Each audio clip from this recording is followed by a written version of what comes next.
సురూపమైనాను సొగసనాను లేనివాదుగా సిలువలో మారెను 10,000 అతి కంక్షణీయుడైన యేసు మహాతేజస్సు కలిగిన రత్నవర్ణుడు ధవలవర్ణుడు నరరూపిగా మారెను తండ్రి చిత్తము నెరవేర్చుటకై లోకమును రక్షించుటకై ఆకారమందు మనుషుడై రిక్తునిగా విధియత్త చూపి సిలువ మరణముందెను యేసు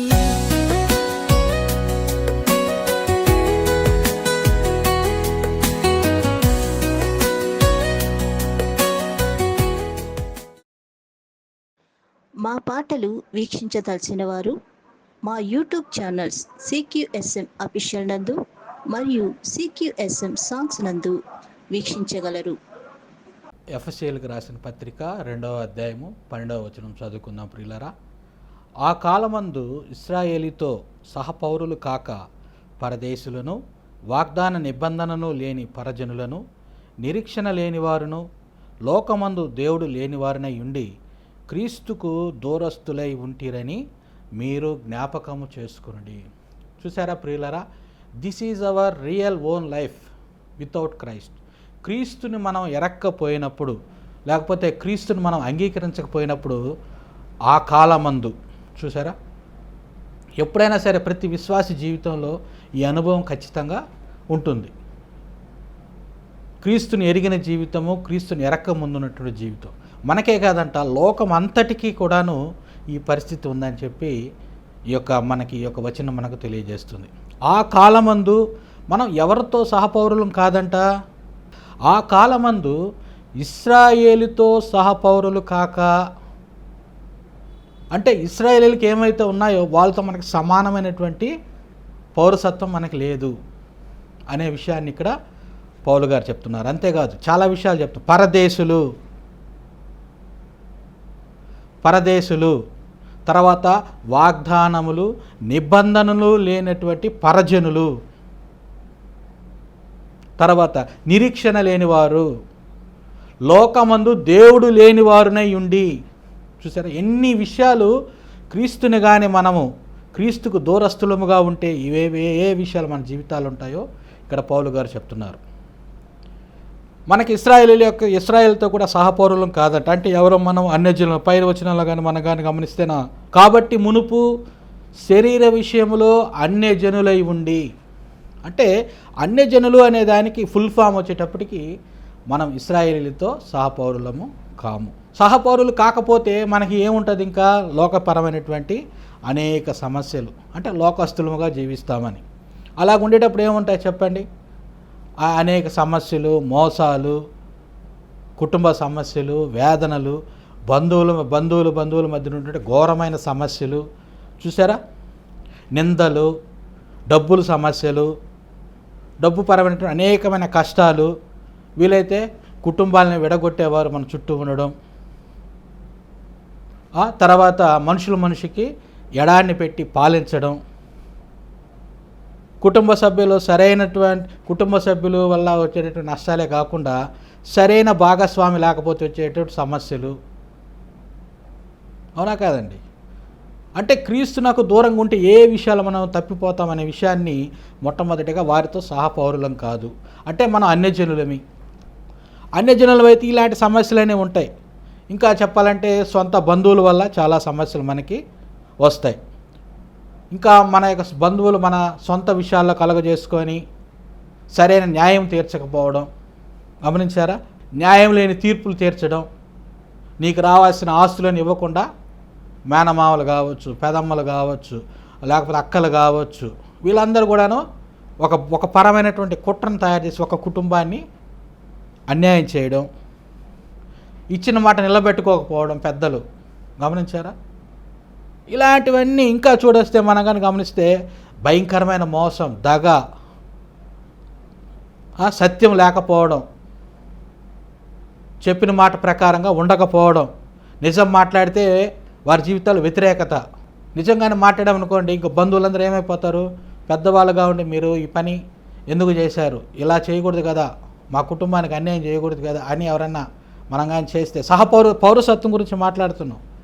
ఇవన్నీ బంధువుల మధ్యలో ఉంటాయి, స్వాస్థ్యాల విషయంలో ఉంటాయి, ఆర్థికపరమైనటువంటి తాతలు సంపాదించినటివో, తర్వాత కుమార్తెకో సక్రమంగా విభాగించి ఇవ్వాల్సినటువంటి ఆస్తుల విషయంలో సమాన పౌరసత్వం లేకపోవడం.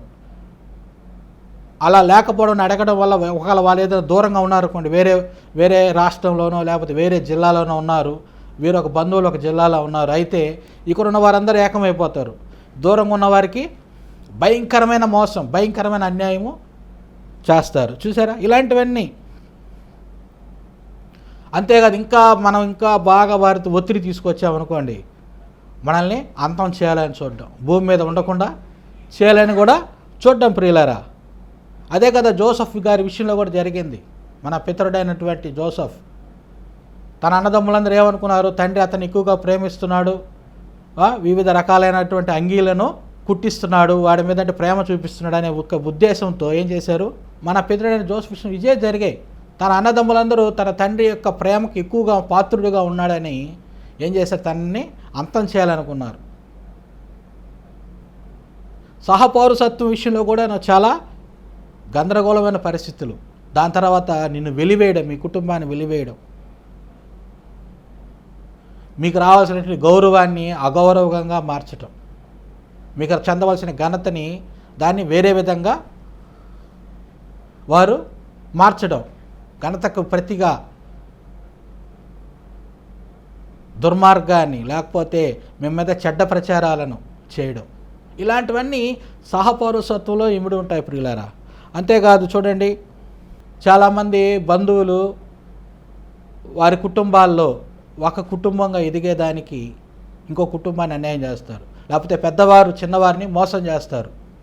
పెద్దవారు ఏం చేస్తారు, తన స్వార్థానికి తన అన్నదమ్ములను, తన అక్క చెల్లెళ్ళను వారిని వాడుకొని నీకు వివాహమైనప్పుడు లేకపోతే నీ పిల్లలకు, నీ కుటుంబానికి మేము మేలు చేస్తామని చెప్పి వారి అవసరాలన్నీ తీర్చుకున్న తర్వాత ఏం చేస్తారు, వారి కుటుంబాన్ని వదిలివేయబడతారు. చాలా లోకంలో మనము చాలా విషయాలు మనం చూస్తుంటాం ప్రియులరా. ఇంకా చదువుకోకూడదని చిన్నప్పటి నుంచే ఆ పిల్లలు వారి తమ్ముడు పిల్లలు లేకపోతే వాళ్ళ చెల్లెలు పిల్లలు ఎవరైతే పెద్దవారికి ఉన్నారో ఆ కుటుంబంలో, ఆ పెదమ్మలు కావచ్చు లేకపోతే వదినలు కావచ్చు, ఇలాంటి వారందరూ కొన్నిసార్లు ఏం చేస్తారంటే తమ చిన్నవారికి ఎవరైతే ఉంటారో వారి కుటుంబాల్లో చదువుకోకుండా చేయడం, వారికి వివాహాలు కాకుండా చేయడం, వారిని ఆర్థికంగా ఎదగనీయకుండా చేయడం, ఇలాంటివన్నీ కొద్దిగా తెలివైన వారు కుటుంబంలో ఉండి కొన్ని కుటుంబాలని పతనం చేసే విధంగా కూడా ఉంటాయి. కాబట్టి ఇలాంటివన్నీ లోకంలో సహపౌరసత్వంలో ఇమిడి ఉంటాయి ప్రియులారా. అందుకని పౌలు గారు చెప్తున్నారు, మనము ఇశ్రాయేలుతో సహపౌరులము కాదు. ఒకవేళ మన మీద ఎవరన్నా మంచి ఒపీనియన్ కలిగి వారికి సాక్ష్యం చెప్పారనుకోండి, దాన్ని వారు నెగిటివ్గా మార్చడం, అవునా కదండి. వారు చేసినటువంటి వారు అన్యాయమైన తీర్పుల్ని కానీ మనం కానీ ఎవరైనా ఎదిరిస్తే, దాన్ని నిలదీస్తే, ఇంకా వారి జీవితంలో వారిని ఇంకా ఎక్కడ కూడా వారిని నిలబడనీయకుండా చేసేటటువంటి ఘోరమైన మనస్తత్వాలు కలిగిన వారుగా భూమి మీద మనం అనేక సమస్యలను ఎదుర్కొన్నాం ప్రియులారా. మన మీద కక్ష సాధింపులు, అంతేకాదు చెడ్డ వ్యూహాలు కూడా వేస్తారండి. చెడ్డ వ్యూహాలు మొదటి నుంచే వారు ఒక మంచి వ్యూహంతో కొంతమంది జీవితాలని నాశనం చేసేటట్టుగా ఉంటారు. ఎందుకని ఇవన్నీ ఎప్పుడు వస్తాయంట, ఎప్పుడు లోకపరంగా అన్యజనులమై ఉంటామో, ఇశ్రాయేలుతో సహపౌరులుగా మనకి అధికారాలు లేవో అప్పుడు ఇవన్నీ మన జీవితాల్లో జరిగి ఉంటాయి ప్రియులారా. కుటుంబాన్ని బాధించడం, తర్వాత నీ సమయాన్ని వ్యర్థం చేయడం, నీకు ముసలితనం వచ్చేంత వరకు నేను వాడుకోవడం, నీకు వృద్ధాప్యం వచ్చిన తర్వాత నిన్ను విడిచిపెట్టడం, నీ దగ్గర ఉన్నటువంటి నీ యవ్వనాన్ని, నీ ఆస్తిని, లేకపోతే నీ యొక్క బలాన్ని అన్నిటినీ కూడా దోపిడీ చేసి నిన్ను విడిచిపెట్టడం. కనీసం నీ కుటుంబాన్ని గురించి కూడా నువ్వు ఆలోచన చేసుకోలేని స్థితిలోకి వెళ్ళిపోయి ఎవరి కోసమో జీవించి నీకు ఏమీ లేకుండా అయిపోవడం, డబ్బుని నాశనం చేస్తారు, వృధా చేస్తారు, నీ సమయాన్ని వృధా చేస్తారు. ఇవన్నీ కూడా ప్రియులారా ప్రతి ఒక్కరి జీవితంలో ఎక్కడొక దగ్గర మనము ఇబ్బంది పడిన వారముగా ఉంటుంటాం. నమ్మకంగా ఉంటారు, మళ్ళా మనతో ఎలా మాట్లాడతారంటే వారి వెనకాల ఉన్నటువంటి హృదయంలో ఉంటున్న అంతరంగంలో ఉంటున్న ఆలోచనలు మనకి కనబడనీయకుండా పైకి మనకు మంచిగా మనకు మేలు చేసేవారుగా మనకు కనపడతారు. మన బంధువులే కావచ్చు, మన స్నేహితులే, వీళ్ళల్లో మనం కానీ చూసుకుంటే ఎవరో ఒకరు ఏదో ఒక కోణంలో మనకి కనపడతారు. అందరం అలాగా చాలామంది నష్టపోయిన వాళ్ళమే. మంచిగా మాట్లాడతారు, అసలు నా భవిష్యత్ అంతా వీళ్ళే తీర్చిదిద్దేస్తారు, నన్ను గొప్పవారిగా చేస్తారనే విధంగా నమ్మకమైనటువంటి మాటలను మనకి చెప్తారు. ఇంకా ఒక విధంగా చెప్పాలంటే వారు మన దగ్గరికి గొర్రె చర్మం కప్పుకొని వస్తారు, మన దగ్గర ఉన్న డబ్బుల్ని లాక్కునేదానికి, లేకపోతే మన దగ్గర ఉన్నటువంటి ఆ యొక్క యవ్వన బలాన్ని వారికి మన ఉపయోగకరంగా మార్చుకొని వారు ఎదిగేదానికి మనల్ని అలా వాడుకునేదానికి మన దగ్గర గొర్రె చర్మాలు కప్పుకొని పైకి గొర్రెల్లాగా సాధు జంతువులాగా వస్తారు. కానీ వారు లోపల క్రూరమైన తోడేళ్ళు. అలాగ నష్టపోయిన వారు జీవితాల్లో అనేక మంది, లక్షల మంది మనం చూడగలం ప్రియులారా. అయితే మనకందరికి కూడాను ఒక గొప్ప శుభవార్త ఏంటంటే యేసుక్రీస్తు ద్వారా మనము దేవునితో సమీపస్తులుగా ఉన్నాం. అందుకనే చెప్తున్నాడు, లోకంలో మీరు ఇంతకుముందు ఎలాగున్నారు, అన్యజనులుగా ఉన్నారు. అంటే మీకు ఏమేమి లేవంట, ఇశ్రాయేలుతో మీరు సహపౌరులు కాదు, తర్వాత పరదేశులు. ఈ పరదేశులు అనే విషయానికి వచ్చినప్పుడు దేవునికి మనకి దూరం ఉంది, పరదేశులు. అంతేకాదు వాగ్దానాలు మనకి లేవు. ఎవరైనా సరే ఇప్పుడు చూడండి, ఇలాగా కుటుంబ సభ్యుల మధ్య, బంధువుల మధ్య, రక్త సంబంధికుల మధ్య చూసారా, వీళ్ళందరూ ఒకటే అయినప్పటికీ కూడా రకరకాల కోణాల్లో ఒక్కొక్కరు వచ్చి మన జీవితాలని నాశనం చేసినటువంటి వారు అనేక మంది మనకు కనబడతారు ప్రియులారా. కాబట్టి వాగ్దానాలు లేవు. ఎవరు మనల్ని ఆదుకుంటారంటే సొంతంగా ఒక సామెత ఉంటుంది మనకి గమనిస్తే, ఎవరన్నా మనకి బయట వారు అన్యాయం చేస్తే మనం బంధువుల దగ్గరకు వచ్చి ఏం చేస్తామండి, వారి తరపున వేద్యం వేసేదానికి వీళ్ళు తీసుకెళ్తాం. అలాంటిది బంధువులే చేశారనుకోండి, నువ్వు బయట పరాయి వారి వ్యక్తికి వెళ్ళి చెప్పుకున్నా సరే ఏమంటారు, వెళ్ళండి మీరు బంధువులు, మేమేంది వచ్చేది అంటారు. చూసారా, ఎవరు లేరు, ఇంకా వాగ్దానాలు మనకి లేవు. ఇంకా ఎవరు దేవుడు ఉన్నాడు, వాగ్దానాలు దేవుడు మనుషులు నన్ను చెడిపేసినా సరే, బంధువులు నన్ను నాశనం చేసినా సరే, రక్త సంబంధికులు నాశనం చేసుకున్నా సరే, భార్య తన యొక్క ధర్మాన్ని వ్యతిరేకించి ధర్మానికి విరుద్ధంగా పనిచేసినా సరే నన్ను ఆదుకునే దేవుడు ఉన్నాడు అనేటటువంటి విషయాలు అన్యజనులకైతే లేవని ప్రియులారా బైబిల్ మనకు స్పష్టంగా తెలియజేస్తుంది. వాగ్దానములు లేవు, నిబంధనలు లేవు. నిబంధనలు లేని పరజనులముగా ఉంటాము. మా ఇతర సందేశముల కొరకు యూట్యూబ్ నందు CQSM అఫీషియల్ ఛానల్ సందర్శించగలరు. ఈ సందేశాలు మీకు ఆశీర్వాదముగా ఉన్నాయని విశ్వసిస్తున్నాము. మీరు మా పరిచర్యలో భాగస్వామ్యం కావాలని కోరుకుంటున్నాము. మీ భాగస్వామ్యం మాకెంతో ముఖ్యం. టూన్లో ఉండండి. నిబంధనలు లేని పరజనులముగా మనం ఉంటాం. అంతేకాదు నిరీక్షణ ఉండదు. ఎటు చూసినా చీకటి కనపడుతుంది, ఎటు వెళ్ళినా కానీ దారి కనపడదు, నిరీక్షణ లేదు. ఎవరన్నా ఆదుకుంటారు, ఎక్కడ దూరాన ఒక వెలుగు కనిపిస్తుంది అనేటటువంటి నిరీక్షణ కూడా నీకు ఉండదు. నువ్వు ఆర్థికంగా చితికిపోయినప్పుడు, ఆర్థిక సమస్యలు నిన్ను వెంటాడినప్పుడు, రక్త సంబంధికులు నిన్ను మోసం చేసినప్పుడు, నిన్ను ఊబిల్లో పడేసినప్పుడు, నీ కుటుంబంలో కూడా వారు కలుగు చేసుకొని నీ కుటుంబాన్ని ఇబ్బంది పెట్టినప్పుడు, నీ కుటుంబాన్ని చిన్నాభిన్నం చేసినప్పుడు గమనించారా, నిరీక్షణ లేని వారుగా కూడా అన్యజనులు ఉంటారని తెలియజేస్తున్నారు. అంతేకాదు మనకి లోకమందు దేవుడు కూడా లేడు. దేవుడు లేని వారునై ఉండి, చూసారా, దేవుడు కూడా ఉండడం మనకి ఉన్నాడా లేడా, ఇంత అన్యాయం జరుగుతుంటే దేవుడు ఏం చేస్తున్నాడు అనే విధంగా మనము ఒక రకమైనటువంటి మానసికమైనటువంటి పరిస్థితుల్లోకి మనం వెళ్ళిపోతాం ప్రియులారా. అయితే మనము మునుపు దూరస్థులమై ఉన్నామని మీరు జ్ఞాపకం చేసుకోవాలంట. క్రైస్తవులందరికీ ఇప్పుడు క్రీస్తు ద్వారా ఇవన్నీ మనకు కలిగాయని జ్ఞాపకం చేసుకోవాలి ప్రియులారా. మనమందరం ఇప్పుడు దేవుని లేని వారం కాదు, సజీవుడైన దేవుడిని కలిగి ఉన్నాం. ఏ దేవుడైతే భూమి ఆకాశాలు చేశాడో ఆ దేవుడు మనకు తండ్రి. యేసయ్య మన కొరకు వచ్చాడు. చూసారా, ఈ విషయాలని మనం తెలుసుకోవాలంట. ఇది కేవలము క్రీస్తునకు కూడా దూరస్తులై ఉంటురని మీరు జ్ఞాపకము చేసుకొనుడి. అందుకనే మనకి నిబంధన లేదని కానీ, వాగ్దానాలు లేవని కానీ, పరజనులని కానీ, పరదేశులని కానీ, నిరీక్షణ లేని వారని కానీ, ఇశ్రాయేలుతో సహపౌరులని కానీ మనం అనుకునేదానికి అవకాశమే లేదు. అందుకని మనం ఏమి గుర్తించాలంటే క్రీస్తులో మనము ఎవరమై ఉన్నామో, క్రీస్తు ద్వారా మనం ఏమై ఉన్నామో అది గుర్తించకపోతే మన జీవితాల్లో చాలా నష్టపోతాం ప్రియులారా. అందుకనే ఏ పరిస్థితులు ఎలా ఉన్నా సరే నీవు క్రీస్తు ద్వారా నీకు ఏ ఆశీర్వాదాలు వచ్చే వాటిని కానీ గుర్తిస్తే నీ పరిస్థితులన్నీ కూడా, నీ పరిస్థితులు అంటే నీ కుటుంబం కానీ, నీ ఆర్థిక సమస్యలు కానీ, నీ ఆరోగ్యం కానీ, నువ్వేదైతే ఏ విషయాలైతే ఘనతను పోగొట్టుకున్నావో, ఏ విషయాలైతే నిందలు నువ్వు పొందావో వాటన్నిటికీ ప్రతిగా దేవుడు నీకు మరలా ఘనతనిస్తాడు. దుఃఖానికి ప్రతిగా ఆనంద తైలంతో నేను అభిషేకిస్తాడు.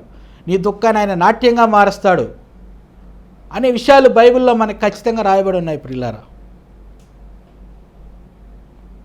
కాబట్టి చూడండి, ఒక మాట మనం చదువుకుందాం. మీకా గ్రంథము 7వ అధ్యాయము 20వ వచనాన్ని చదువుకుందాం ప్రియులారా. పూర్వకాలమున నీవు మా పితరులైన అబ్రహాము యాకోబులకు ప్రమాణము చేసిన సత్యమును కనికరమును నీవు అనుగ్రహింతువు. చూసారా, మన పితరులకి దేవుడు వాగ్దానం చేశాడంట. ఏమని వాగ్దానం చేశాడంట?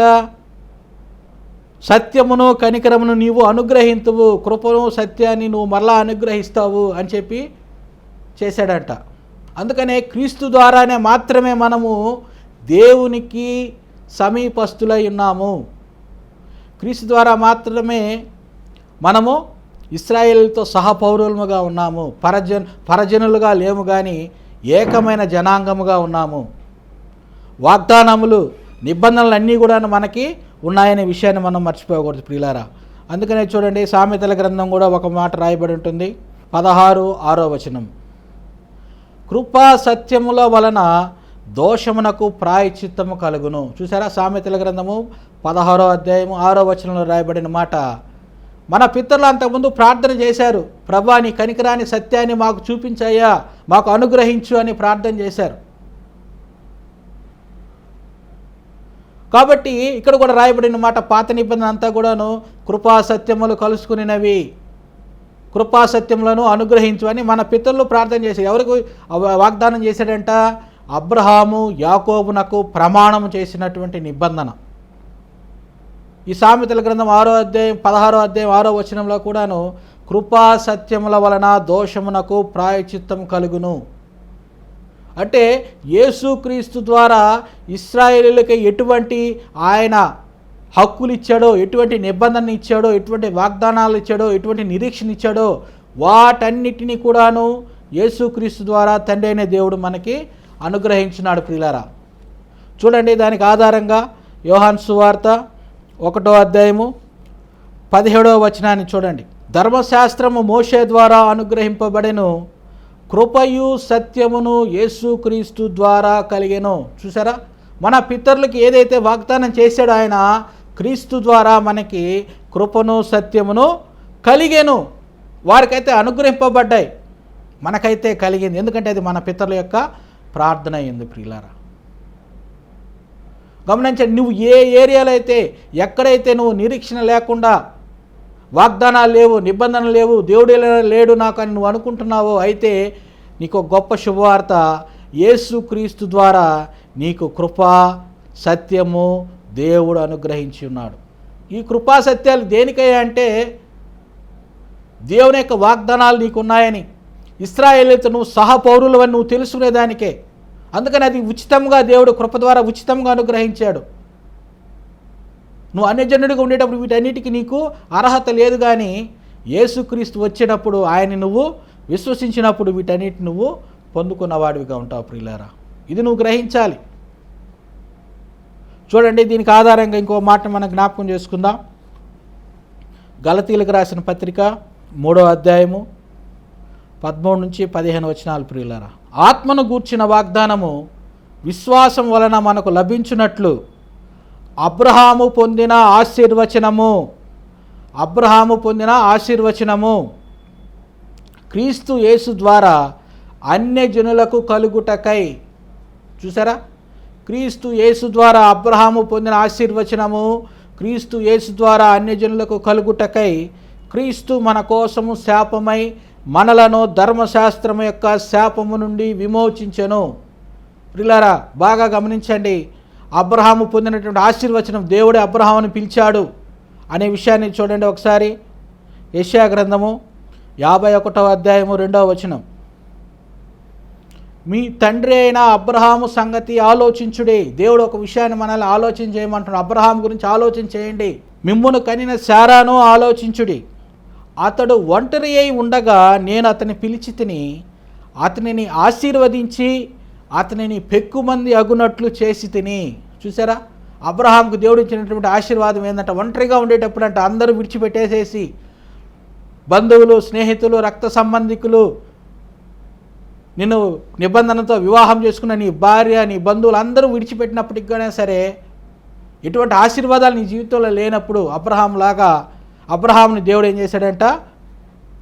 పిలిచాడంట. అతడు ఒంటరి ఉండగా నేను అతనిని పిలిచి తిని అతనిని ఆశీర్వదించి అతనిని పెక్కుమంది అగునట్లు చేసి తిని.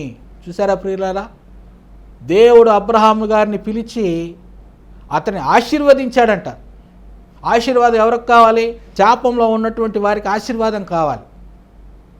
అందుకనే దేవుడే పిలిచాడు. అదే ఇప్పుడు అబ్రహాము పొందిన ఆశీర్వచనాన్ని క్రీస్తు యేసు ద్వారా అన్యజనులమైనటువంటి మనకు అనుగ్రహించున్నాడు. అన్యజనులమైనటువంటి మనకి ఆయన అదే ఆశీర్వాదాన్ని అనుగ్రహించున్నాడు. ప్రియులారా, ఇదే మనకి దేవుడు చెప్పినటువంటి శుభవార్త. ఇశ్రాయేలుతో సహ పౌరులముగా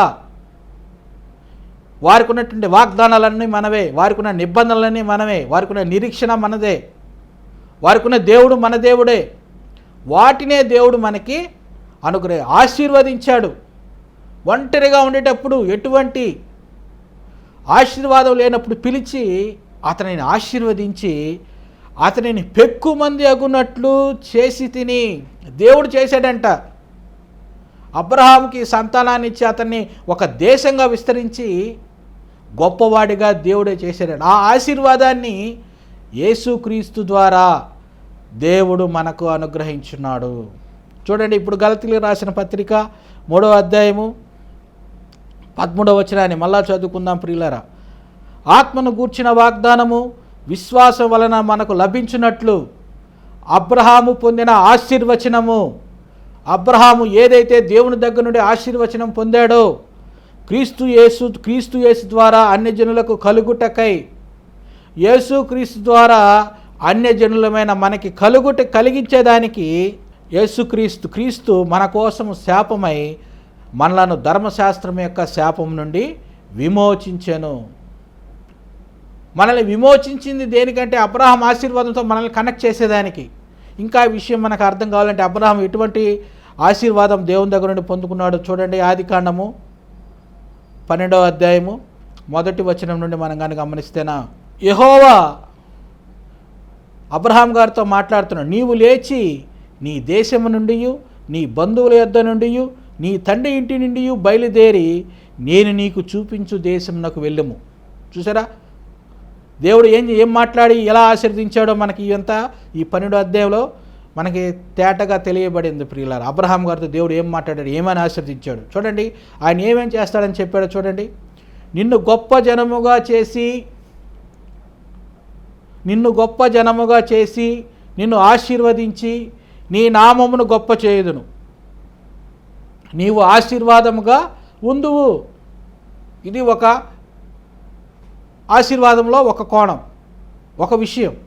నిన్ను గొప్ప జనముగా చేస్తాను. ఫస్ట్ ఇచ్చినటువంటిది నువ్వు విస్తరింపజేస్తాను, నేను గొప్ప జనముగా చేస్తాను. అంతేకాదు నిన్ను ఆశీర్వదిస్తాను. అంతేకాదు నీ నామాన్ని గొప్ప, అబ్రహాము దేవుడైనటువంటి యెహోవా, అబ్రహాము ఇస్సాకుల యాకోబుల దేవుడైన ఆయన తన నామాన్ని అనేక మందికి తెలియజేశాడు. నేను ఎవరిని, మోషే గారితో కూడా చెప్తాడు, నేను అబ్రహాము ఇస్సాకు యాకోబుల దేవుడును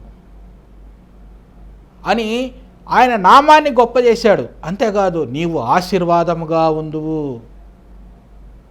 ఎలా ఉన్నాడంటే అబ్రహాం శాపకరంగా లేడు. కొంతమంది పెద్దవారు కొంత కుటుంబాలకి శాపంగా మారిపోతారు. కానీ అబ్రహాము దేవుని యందు వచ్చినప్పుడు, లేకపోతే దేవుని యందు ఆయన నిలిచి ఉన్నప్పుడు, దేవుడు పిలిచినప్పుడు, లోబడినప్పుడు ఆయన అనేక మందికి ఆశీర్వాదకరముగా మారాడు. ఆయన నామం గొప్ప చేయబడింది. ఇప్పుడు కూడా అబ్రహాము దేవుడు అంటే ఇశ్రాయేలీయులకి మా పితరుడైన అబ్రహాం అని చెప్పి వారు మాట్లాడతారు పిల్లారా. కాబట్టి నీ నామాన్ని నేను గొప్ప చేస్తాను. నీ నామము గొప్ప చేయబడాలి అంటే, నీ పేరు ప్రఖ్యాతులు విస్తరించబడాలంటే యేసుక్రీస్తు ద్వారా నువ్వు ఆశీర్వదించబడిన వాడివి. నీ నామం కూడా గొప్ప చేయబడుతుంది. ఇంతవరకు నువ్వు ఎవరికి తెలియకుండా సీక్రెట్గా ఉన్నావేమో, అది అనేక మందికి దేవుడు గొప్పగా ఉండేటట్లుగా చేసే ఆశీర్వాదాన్ని అబ్రహాంకు అనుగ్రహించున్నాడు. చూడండి, అదేవిధంగా ఆదికాండము 12:3 కింద వచనం, నిన్ను ఆశీర్వదించు వారిని ఆశీర్వదించేదను. చూసారు, ఎవరైనా వచ్చి అబ్రహాంతో అయ్యా నువ్వు గొప్పవాడి, నువ్వు ఆశీర్వాదంగా ఉండంటే దేవుడు అబ్రహామును ఆశీర్వదించటం మూలముగా వారిని దేవుడు ఆశీర్వదిస్తాడట. ఎవరైనా దూషించారనుకోండి, నిన్ను దూషించు వారిని శపించేదను. This is the very very very big mystery.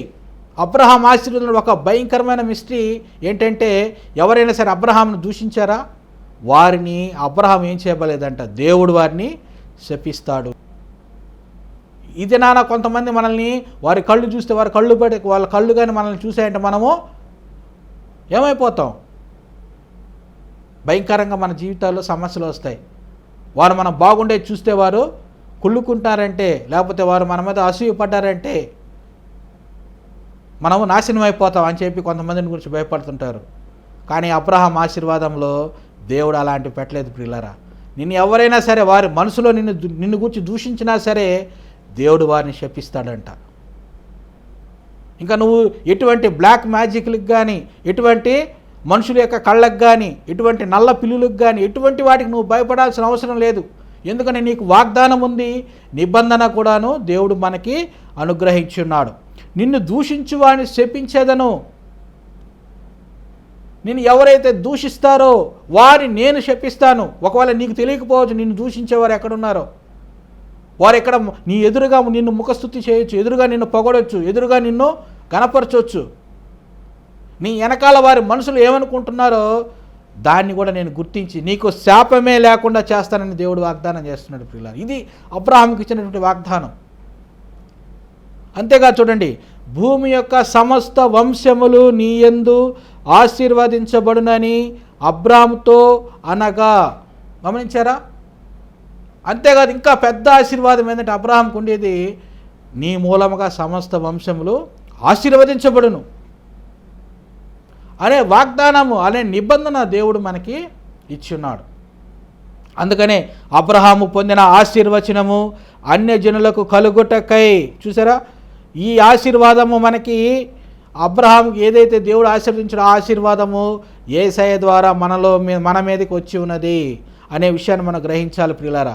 మీ యొక్క ప్రార్థన అవసరతల కొరకు సంప్రదించవలసిన మా నెంబర్లు 8338251559 మరియు 9866699588.